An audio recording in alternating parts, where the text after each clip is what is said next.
Muy buenas noches.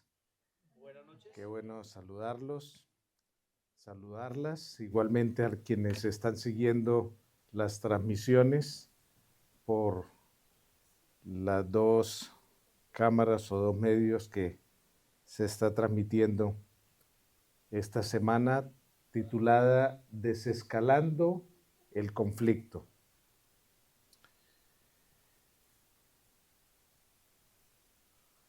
Definitivamente dentro del grupo de mascotas, los perros y los gatos son muy diferentes.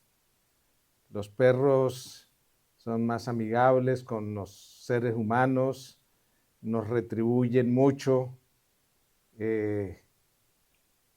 Recuerdo mi perrito, un Cocker Spaniel, que cuando estaba más pequeño se orinaba de la emoción cuando llegábamos.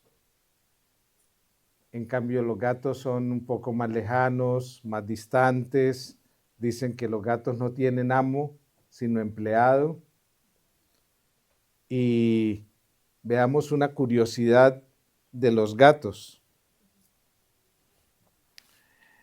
Se hicieron unos estudios científicos de cómo reaccionaban los chimpancés, los gorilas, las cabras, las hienas, luego de pelear.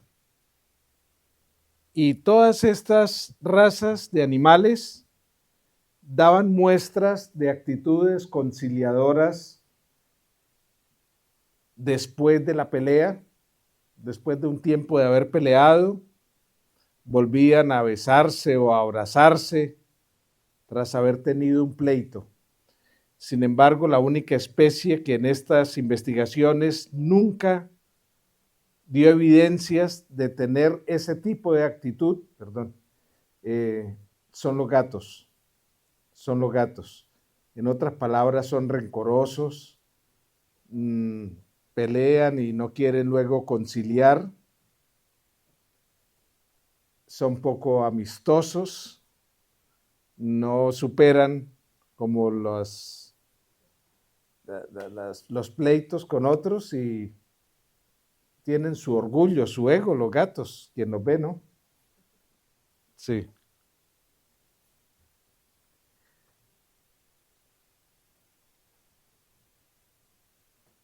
El espíritu de profecía, me gusta el término que utiliza para referirse a los conflictos familiares y le da un nombre muy particular, el demonio de la disensión.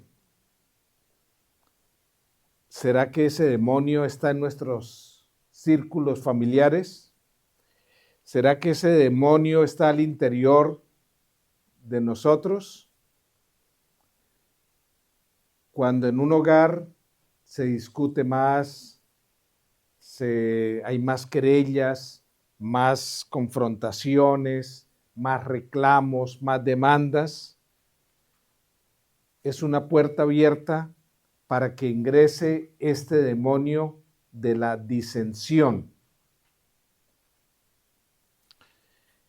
Y dice la sierva de Dios que debemos mantener alejado ese demonio.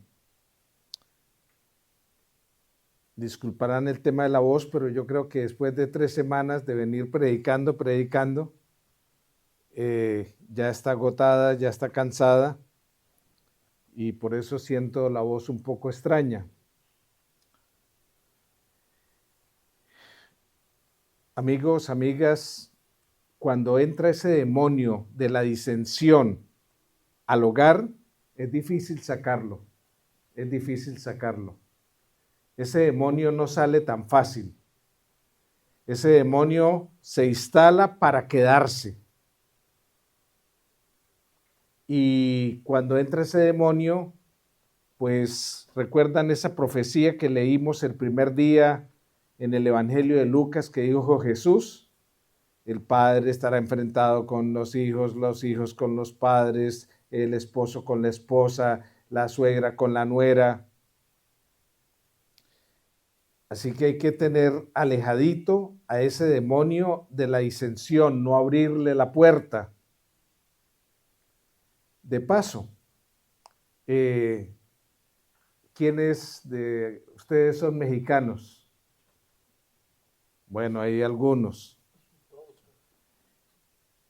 Yo tuve que disculparme con unos mexicanos porque en Colombia cuando una persona toca la puerta, quiere entrar a nuestra casa, o por ejemplo, si yo estuviera ahí en la puerta dando la bienvenida a los que llegan, en Colombia le diríamos, siga. Pero encontré o descubrí que en México eso suena feo, eso suena irrespetuoso. Eso es como decirle, siga de largo, ¿no? No es una invitación a que entre, sino que siga de largo, bien puede, ¿no? Pero no es una invitación a entrar. Entonces, mira, no, pastor, no diga siga, diga pásele, ¿no? Pásele. Así que cuando eh, trato de, cuando estoy con mexicanos, trato de recordar eso para no pasar por, por descortés o por irrespetuoso, ¿cierto? Los conflictos familiares se podrían como usar sinónimos, son confrontaciones, son encuentros desarmónicos, son desencuentros que finalmente llevan a enfrentamientos, a generar tensión en la vida de las personas que viven en la familia, a generar rivalidad. Eh, yo como fui hijo único me libré de esa rivalidad de hermanos, pero como padre de 2 hijos, uy, fue una de las cosas que me agotó de mis hijos, que con frecuencia, ¿no? Tenían rivalidades entre ellos y todo el tiempo, o mi esposa o yo, o ambos mediando, negociando para, para favorecer un entendimiento entre ellos, pero qué desgaste, qué desgaste.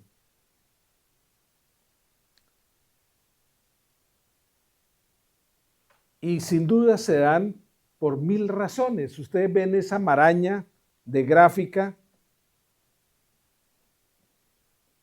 y es que los conflictos tienen como base o necesidades diferentes o intereses distintos o percepciones que discrepan la una de la otra, el nivel de conciencia, las diferentes posturas o posiciones de cada miembro de la familia, los diferentes objetivos. Ejemplo, el de conciencia. Yo creo que en Medellín es una de las ciudades de Colombia donde más se ha avanzado con el tema de, del reciclaje y, y yo ya me siento incómodo cuando veo una canasta donde se echa allí de todo, una cesta de basura, donde se echa de todo, sin discriminar lo que es reciclaje de lo que no es reciclaje. Eso me lo ha dado la educación, la cultura que ha tratado de instalar la ciudad y todos los recicladores están agremiados, buscan remunerarlo bien, están uniformados, ellos trabajan desde las 4 de la mañana en las calles, recolectando todo ese reciclaje. Entonces yo tengo un nivel de conciencia por esa cultura, desenvuelvo, pero yo veo que en muchos otros lugares no hay como ese mismo nivel de conciencia. Entonces, si yo veo que alguien no hace un manejo adecuado del reciclaje, pues eso a mí me trata de incomodar. Entonces, ¿se dan cuenta los niveles de conciencia? Para mi mamá yo recuerdo que llegar antes de la primera oración de la iglesia era supremamente importante. Ella, si llegaba despuesito, ya es como si no hubiera ido a la iglesia. Tenía un nivel de conciencia de la importancia, ¿no?, de esa primera oración. Pero súmele a eso las necesidades distintas.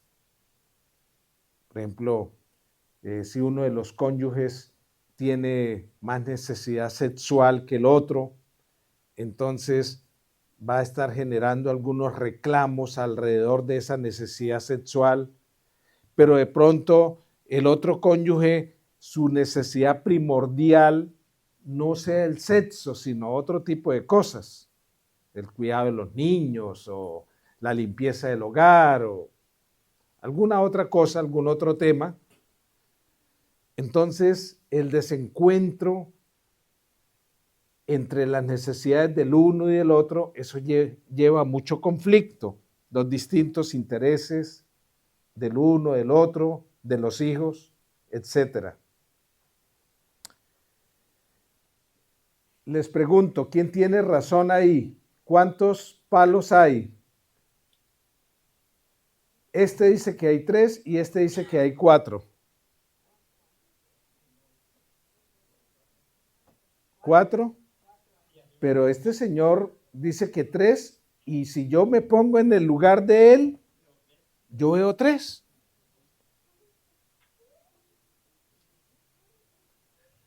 Pero si me pongo en el lugar de este, yo veo 4, 1, 2, 3, 4, pero y veo desde esta perspectiva, cuento 1, 2, 3.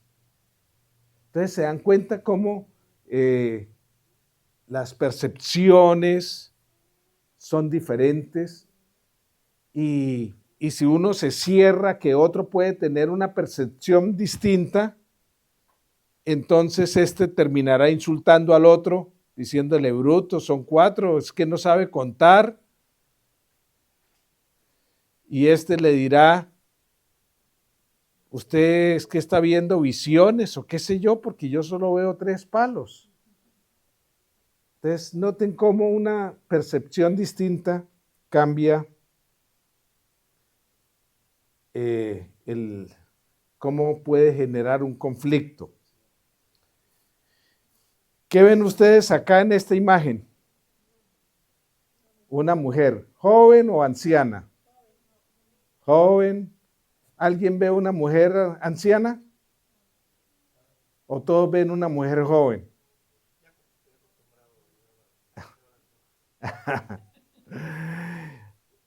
Uno ven una mujer joven, bonita, con un tremendo abrigo, con algo aquí que cubre el cabello, pero otros ven una anciana, con una nariz poco elegante, poco bonita, muy quijadona. A ver, ¿quiénes ven la joven y la anciana? Levanten la mano. Bueno. La joven y la anciana. Ya. ¿Hay alguien que solo ve una, o la anciana o la joven? ¿Ya todos vieron a las 2? Bueno. ¿Y en esta gráfica qué ven ustedes? ¿Un indígena? ¿Hay alguien que ve algo diferente a un indígena? ¿Un esquimal? Entonces, ¿quiénes ven el esquimal? No todos lo ven, pero hay un esquimal. Hay un indígena. ¿Quiénes ven al indígena? Muy bien. Entonces, el que dice que ve un esquimal tiene razón. El que dice que ve un indígena tiene razón.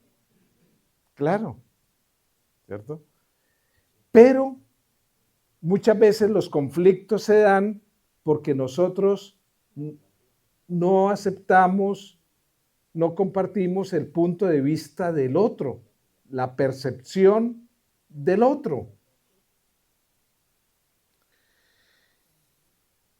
Aunque es extensa toda esta cantidad de versículos, no lo vamos a leer toda esa diapositiva tan densa de letra, pero quiero que tomemos en cuenta lo resaltado allí que es subrayado. Primero dice el apóstol Pablo en la carta a los Efesios que dejen que el Espíritu les renueve los pensamientos y las actitudes. Entonces, ¿quién es el que hace un trabajo en nuestros pensamientos y en nuestras actitudes? El Espíritu Santo, ¿verdad? Entonces, un paso proactivo para manejar adecuadamente los conflictos familiares es permitir que el Espíritu Santo renueve nuestros pensamientos y nuestras actitudes.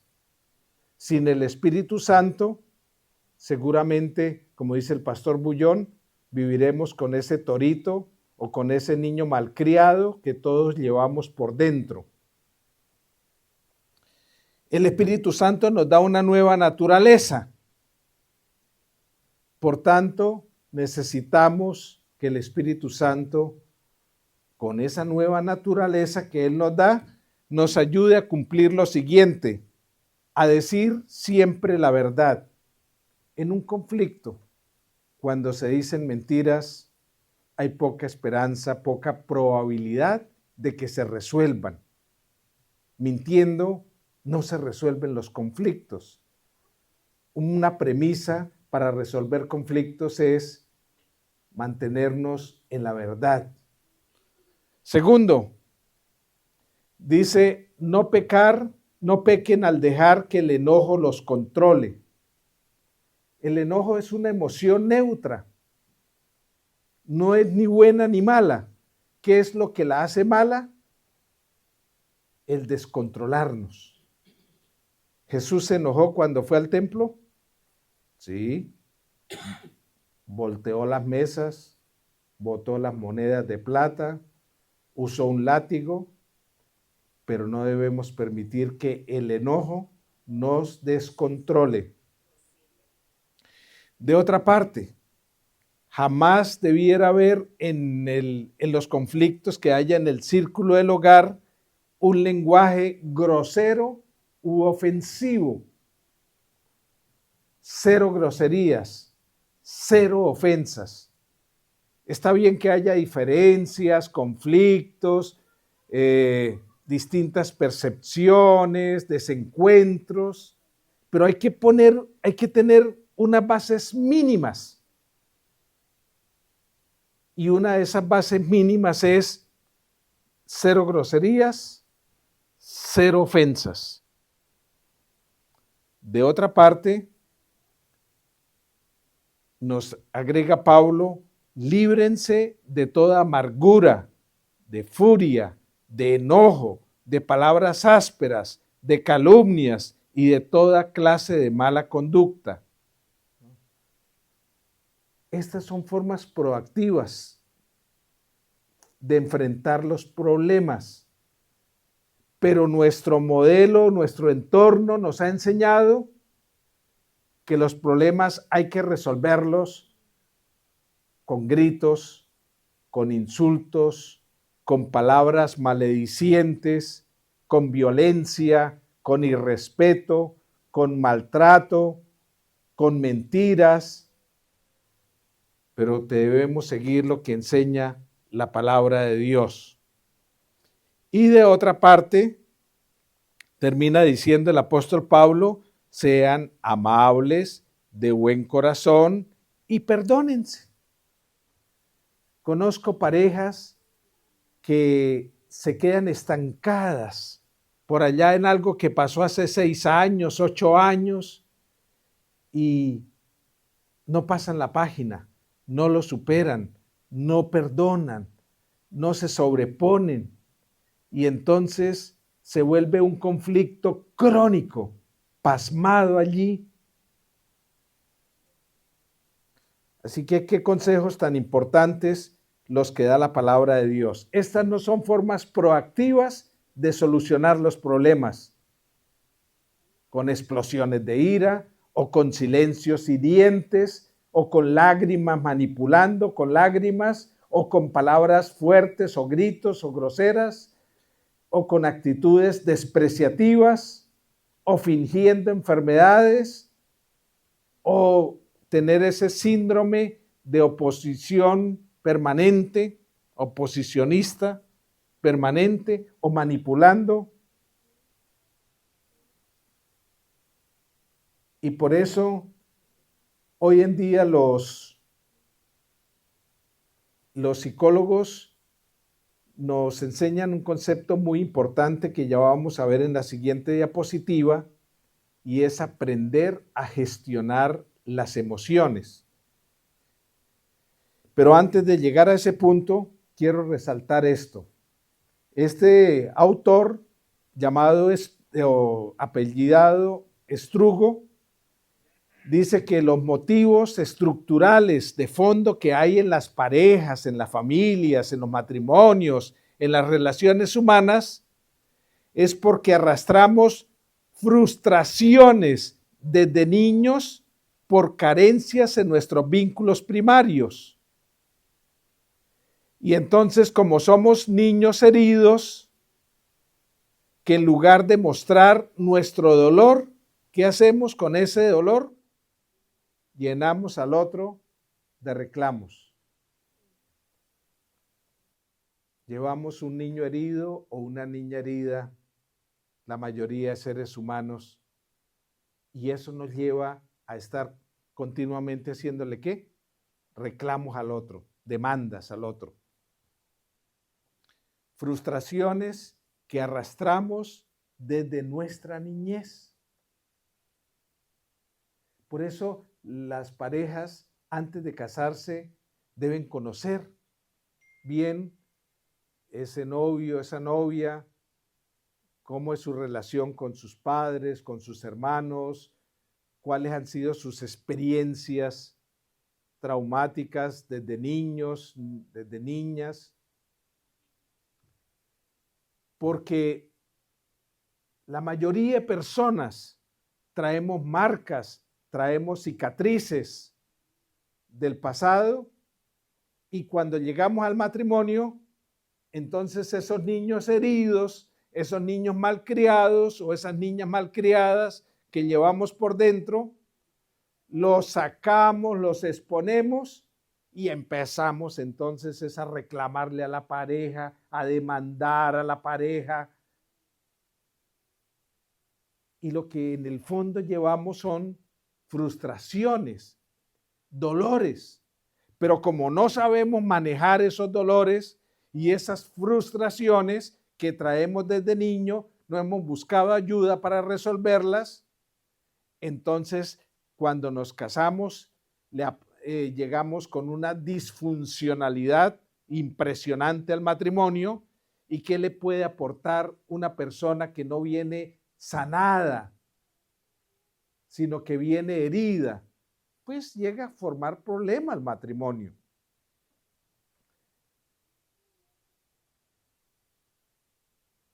Amigos, amigas, una de las razones por las cuales muchas parejas o muchos padres en la relación con sus hijos o muchas familias tienen escaladas emocionales en los conflictos familiares es porque no han aprendido a gestionar las emociones. Y yo le dije a la señora Mariluz que las psicólogas, los psicólogos manejan mejor este concepto que nosotros los teólogos. Así que le pedí el favor a ella que nos diga en este marco del tema que estamos desarrollando esta noche, cómo podemos gestionar mejor nuestras emociones para que al haber una mejor gestión de las emociones, pues haya menos conflicto o haya un mejor manejo de los conflictos familiares. Así que la escuchamos, hermana Mariluz. Ok, mis queridos hermanos, esto es un tema muy fascinante, un tema muy importante, ¿no? Sobre todo, primero que todo para nosotros como personas de manera individual y también en la parte familiar. Entonces, ¿cómo gestionar nosotros las emociones? el gestionar las emociones no es dejar de sentir. A veces pensamos que es de esa manera. Yo no debo sentirme enojado, yo no debo sentirme triste, yo no debo sentirme de esta manera. Y entonces queremos dejar de sentir. Y el papel importante para gestionar las emociones no es dejar de sentir, sino aprender a manejar lo que nosotros estamos sintiendo. Entonces, primero que todo, para poder gestionar la emoción, entonces, lo que necesitamos es reconocer cuál es o sea, qué emoción estoy sintiendo en el momento. O sea, reconocer la emoción. ¿Me estoy sintiendo triste o estoy enojado? A veces decimos estoy triste, pero realmente estoy enojado por algo que me está pasando. Entonces necesitamos reconocer la emoción y ponerle nombre a la emoción. Estoy enojado, estoy triste, estoy feliz, estoy ansioso, estoy preocupado, frustrado, o sea, cualquier emoción, pero necesitamos ponerle el nombre a nuestra emoción, o sea, identificar nuestra emoción. Y cada uno tiene la capacidad de identificar la emoción. Luego, después de que nosotros identificamos la emoción, es muy importante aceptar la emoción por la que estamos nosotros pasando. Aceptarla es muy, pero muy importante. Estoy enojado, sí, estoy enojado. Acepto que estoy enojado. A veces nos cuesta aceptar. Estamos súper enojados con los hijos, con el esposo, con la esposa, y nos cuesta decir, ¿sabe qué? Sí, estoy enojado o estoy triste por esta situación. Entonces hay que aceptarla. Después de que aceptamos, nosotros necesitamos, o sea, después identificamos, aceptamos la emoción y luego entonces ahora necesitamos ver qué es lo que causa esa emoción, cuál es la causa de esa emoción para poder gestionar. Fíjense que eso no es ahí decir voy a gestionar de esta manera, no, son pasos. Luego viene la causa, o sea, ¿qué me causa la tristeza? ¿Qué me causa el inconformismo? ¿Qué me causa la ansiedad, la frustración, la tristeza, el dolor? ¿Qué me está causando eso? Quizás el hijo se portó mal, quizás el esposo hizo un desplante, la miró mal, quizás la esposa no hizo la comida que estaba usted imaginando que iba a tener cuando llegara del trabajo y entonces eso lo hizo ponerse enojado. Entonces, ¿qué es lo que causa esa emoción? Necesitamos saber qué es lo que lo causa. O sea, no es que estoy enojado porque sí. A veces, ¿qué te pasa? Estoy enojado, pero ¿por qué? Porque sí. No, eso no es así. Por algo debe estar el enojo, por algo debe estar la tristeza, por algo debe estar la frustración, por algo debe estar la felicidad, o sea, cualquier emoción. Nosotros somos seres emocionales desde que Dios nos creó. Entonces, necesitamos, pues, identificar qué es lo que causa ese tipo de emoción. Luego, entonces, necesitamos trabajar para poder mejorar esta emoción. Entonces, una parte de nuestro cuerpo y nuestra mente están conectados. Por lo tanto, necesitamos regular nuestro cuerpo de una manera y es fácil, o sea, podemos regular nuestro cuerpo y esto ayuda al gestionamiento de las emociones. Por ejemplo, salir a caminar. Salir a caminar en un momento donde usted está triste, en un momento donde usted está frustrado, en un momento donde está desesperado, quizás enojado. Salir a caminar ayuda muchísimo para poder uno regularse. Eso es parte de la inteligencia emocional. Salir a caminar, respirar profundo.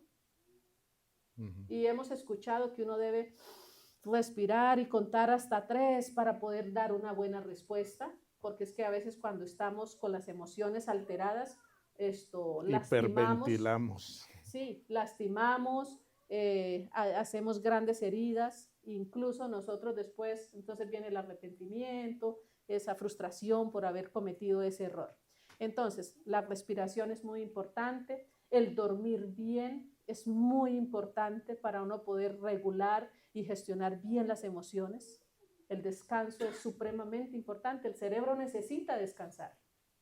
Así como nosotros, nuestro cuerpo en la parte física necesita descansar, nuestro cerebro necesita descansar.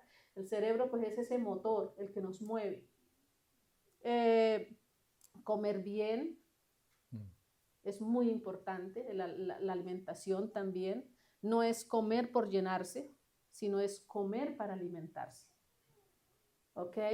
Esto nos puede ayudar, o sea, que nuestro cuerpo entre en un balance para poder empezar a gestionar las emociones. Luego viene la otra parte que es hablar, es muy importante. Eso es supremamente importante. O sea, decirle a su esposo, a sus hijos, a su papá, en el caso de los niños, a los adolescentes, si están tristes, frustrados por el papá o algo, hablar, decir qué es lo que está pasando. Es muy importante sacar lo que tenemos dentro. Pero fíjese que ya hemos respirado, ya hemos caminado, ¿cierto? Hemos descansado, nuestra mente está más dispuesta para poder hablar. Y en ese momento, cuando ya vamos a hablar, ya no vamos a herir, sino que vamos a exponer lo que nosotros estamos sintiendo. Escribir también ayuda muchísimo a gestionar las emociones. Algunas personas escriben cómo se sienten, un diario. Yo recuerdo desde niña yo tenía un diario y hasta que me casé yo tenía mi diario, escribía todo lo que me pasaba en el día.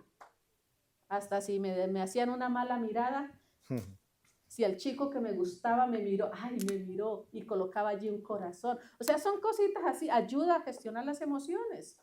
Escribir, orar. Y nosotros más que nadie sabemos que esto es una terapia. La oración es una terapia. Es muy importante para gestionar las emociones. Orar, ponerse en las manos del Señor. Amén. Es muy, pero muy importante. Entonces ya llevamos muchas cosas, las cuales nosotros podemos hacer, son tips que podemos hacer.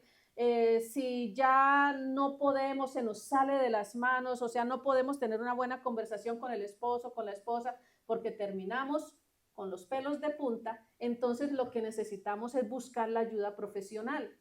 Es muy importante y hoy día todavía hay tabús de que ir al psicólogo es malo porque ya si voy para el psicólogo van a decir que estoy loco y eso no es sinónimo de locura. Esto es sinónimo de que yo me quiero ayudar, de que yo quiero estar bien mentalmente, así como buscamos el médico cuando nos enfermamos físicamente, simplemente buscamos también el profesional cuando no nos estamos sintiendo bien. Y a veces necesitamos la ayuda del profesional para poder encajar y empezar pues a caminar por el mejor camino para poder gestionar nuestras emociones. ¿Ok? Entonces la terapia es muy, pero muy importante, aunque pareciera que no, pero es muy, pero muy importante. Y pues dejar que el Espíritu Santo sea el que nos guíe, nos ayude siempre en nuestra vida. De esta manera pues nosotros podemos aprender a gestionar las emociones. Le quité fue el tiempo, pastor. No, muy bien, muy bien. Gracias a la psicóloga Mariluz. Yo siempre digo, los psicólogos, manejan con una propiedad este tema de la gestión de emociones. Lo hacen mejor que nosotros los teólogos y por eso qué bueno que tengamos el aporte desde la disciplina de la psicología. Si aprendemos a gestionar las emociones, ustedes van a ver que se van a minimizar los conflictos o se les va a dar un mejor manejo, ¿no? Porque los conflictos son inevitables, vimos necesidades distintas, percepciones distintas, niveles de conciencia diferentes, objetivos y posiciones distintas entre los unos y los otros, pero el saber tener esa inteligencia emocional, el aprender a gestionar las emociones, nos lleva a darle un mejor manejo a las diferencias y no expresar esa toxicidad y vivir en un ambiente de conflictividad por ese niño malcriado o esa niña malcriada que llevamos por dentro, que no hemos reconocido, que no sabemos que no reconocemos que son frustraciones o carencias que traemos desde la niñez y lamentablemente terminan pagando los platos rotos los nuevos miembros de la familia que constituimos.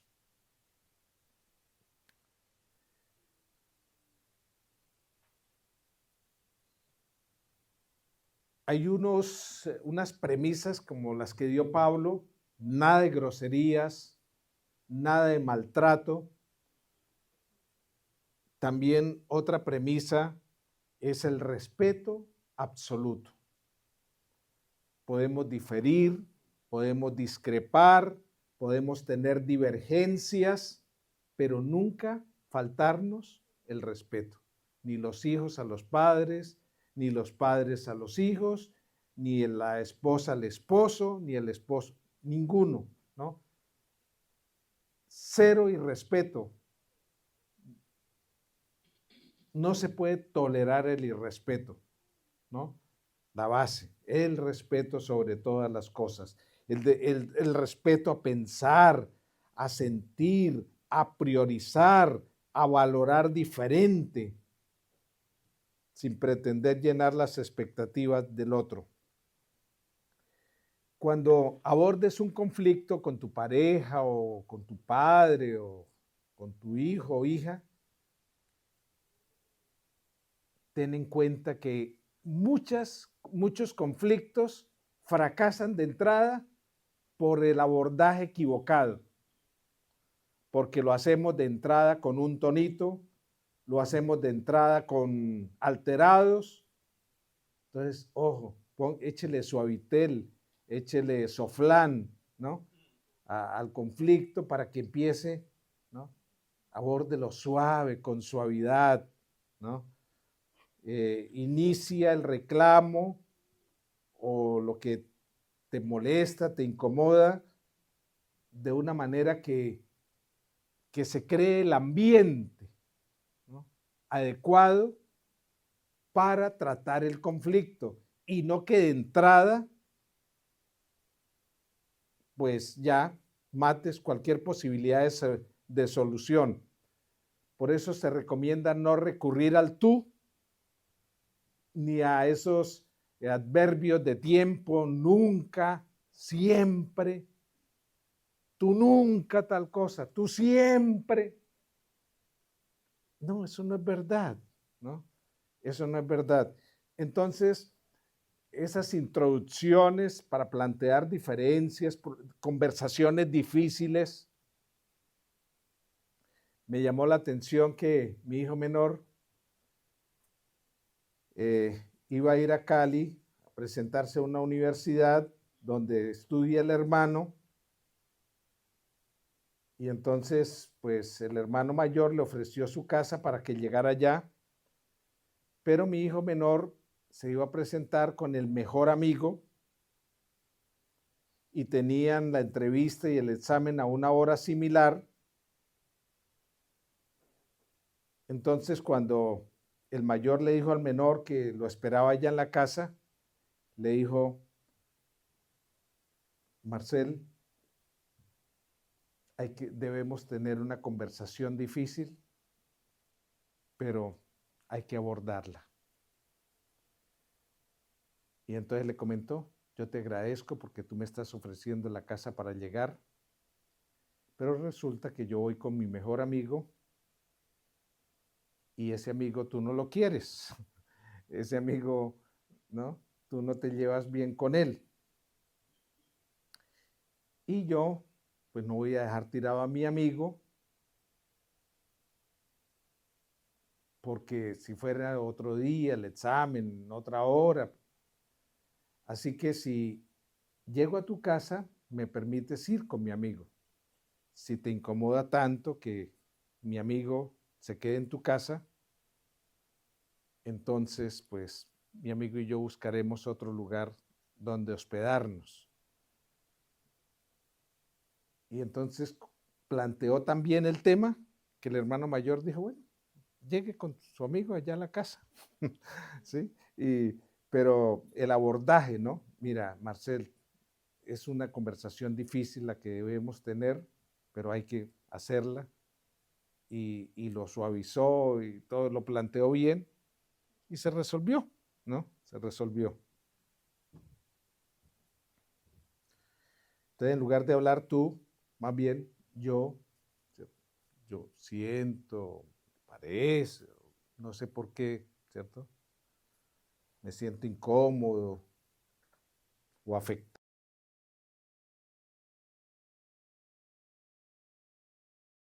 Les voy a enseñar 4 tests que son muy importantes para la resolución proactiva de los conflictos.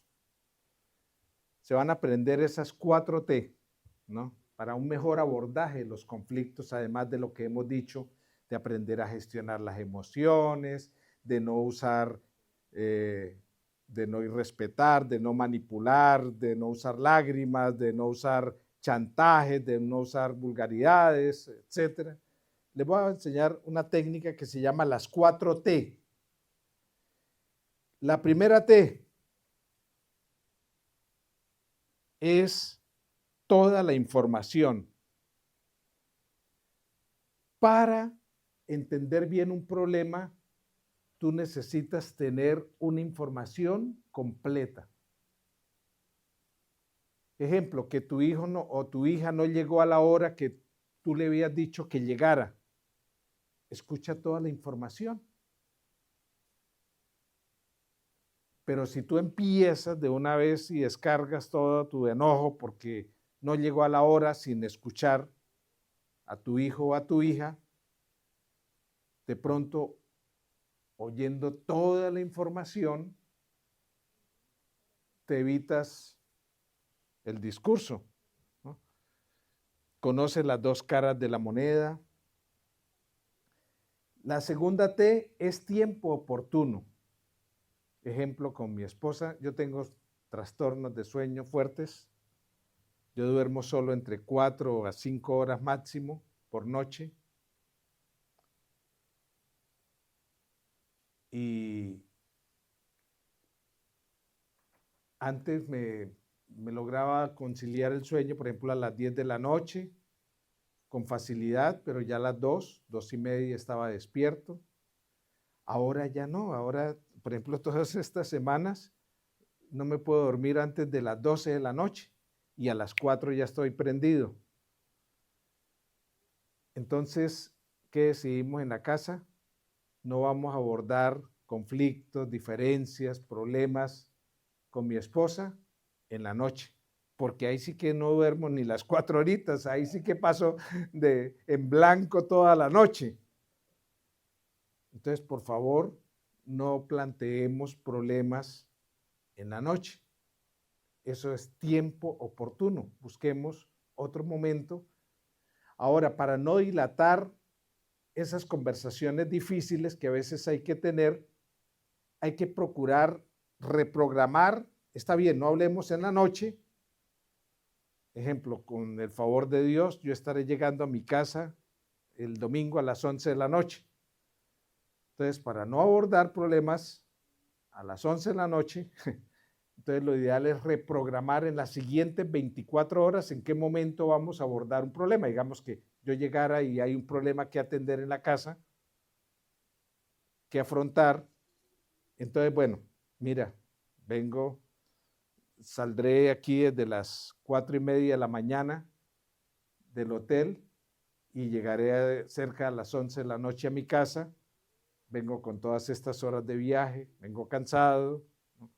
Entonces, reprogramemos las siguientes 24 horas para ver en qué momento hablamos, porque dice Eclesiastés 3, 7 y 8, que todo tiene su tiempo, inclusive dice tiempo de pelear y tiempo de dejar de pelear, ¿no? Hay que tratar los problemas en los momentos más apropiados. Entonces, la primera T es ¿cuál? Toda la información. La segunda T, tiempo oportuno. La tercera T es temperatura. Es decir, no se acalore, mantenga la serenidad. ¿Qué dice Proverbios 19:11?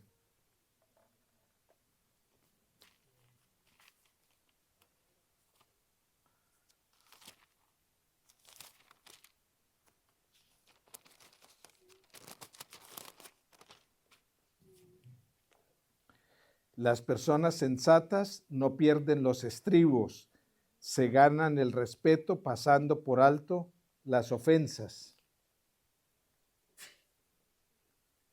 Así que no hay que ser reactivos, sino proactivos, ¿no?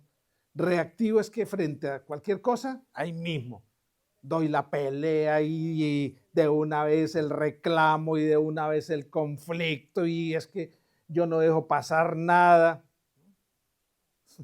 Dice la Biblia, el sensato pasa por alto muchas ofensas. ¿Qué hace uno desgastándose y reclamando absolutamente por todo lo que le incomoda o lo afecta en la casa o en la familia? Ahora, no todo se puede pasar por alto, no todo se puede ignorar o minimizar, pero tampoco hay que dar la pelea absolutamente por todo. Hay que saber qué batallas se libran y cuáles ¿no? se resbalan. Entonces, temperatura para que tú no estés acalorado. Si tú estás encendido emocionalmente, pues vas a abordar un problema con rabia, con gritos, con groserías, sin respeto. Entonces, no, temperatura, asegúrate que estás tranquilo, estás sereno. Y la cuarta T es el tono, ¿no? El tonito. ¿Recuerdan esa gráfica que les mostré la primera noche, segunda noche? De cómo el lenguaje corporal, facial, tiene un impacto de más del 50% en la comunicación y cómo el impacto del tono es más del 30% que tiene en la comunicación y las palabras solo el 7%. Así que asegúrate de tener el tono apropiado, ¿no? Del tono apropiado. Un tono que no sea agresivo, un tono que no intimide, humille a la otra persona, ¿no? Y por último, amigos, amigas, recordemos que hay un conflicto universal, cósmico, entre el bien y el mal. Ese conflicto empezó donde menos creíamos que podría empezar un conflicto. ¿En dónde empezó? En el cielo. En ese conflicto se reveló una tercera parte de los ángeles, millares o millones de ángeles se rebelaron contra Dios. Dice Apocalipsis 12, hubo una batalla, una guerra en el cielo entre Miguel y sus ángeles contra el dragón y sus ángeles. Luego ellos fueron expulsados del cielo y el conflicto se trasladó ¿a dónde? Aquí a la tierra. Y llevamos 6,000 años de conflicto, más de 6,000 años de conflicto. ¿Y qué consecuencias, cierto? ¿Qué secuelas, qué dramas ha traído ese conflicto cósmico entre el bien y el mal? Pero el Señor Jesucristo, el conflicto era tan grande, tan grande, tan grande, que solo se podía resolver ¿con qué? Con la muerte del Señor Jesucristo. Noten todo lo que el cielo dio para resolver ese conflicto. Amigos, amigas, paguemos los precios que sean necesarios para resolver los conflictos familiares. De poner el yo, el ego, de poner el orgullo, ser humildes, perdonar, tener actitudes conciliadoras, actitudes positivas, seamos amables, bondadosos, digamos la verdad. Todo eso nos ayudará tremendamente a buscar, aportar a la solución de los problemas y no a agudizarlos o a agravarlos. ¿Quieren pedirle al Señor que les ayude a manejar de una mejor forma los conflictos familiares? Vamos a pedirle a la persona cuando vaya a orar, tenga la oración final, que tenga en cuenta incluir ese pedido para cerrar ya el programa de esta noche.